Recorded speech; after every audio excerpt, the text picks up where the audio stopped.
En ma qualité de garant du fonctionnement régulier des institutions de la République et de la continuité de l'État,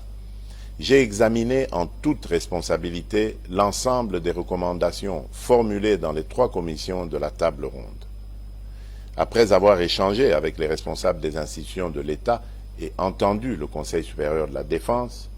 j'ai pris la ferme résolution de conduire, sans atermoiement funeste, mais sans précipitation inconsidérée non plus, les populations des provinces de l'Ituri et du Nord Kivu vers un allègement progressif et graduel du régime de restriction de l'état de siège avec les meilleures garanties de poursuite du maintien d'une pression maximale sur les ennemis de la paix. C'est pourquoi,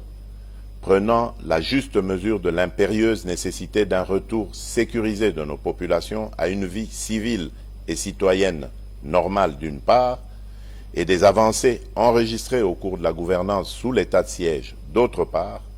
notamment l'amélioration de la situation sécuritaire dans certaines zones des 2 provinces concernées, j'ai opté, en toute responsabilité, pour la mise en œuvre d'un dispositif transitoire graduel au terme duquel cette situation exceptionnelle devra connaître sa fin. S'inspirant des tendances dégagées des travaux de la table ronde, ce dispositif transitoire consistera au rétablissement de l'autorité civile dans les entités territoriales décentralisées et déconcentrées qui sont déjà sécurisées et sous contrôle des forces armées de la République démocratique du Congo. Ce qui implique la levée des restrictions des libertés constitutionnelles de tous les citoyens et plus particulièrement la libre circulation des personnes et de leurs biens en mettant fin au couvre-feu, la liberté d'association, de manifestation pacifique et de réunion dans le strict respect des conditions légales. Ceci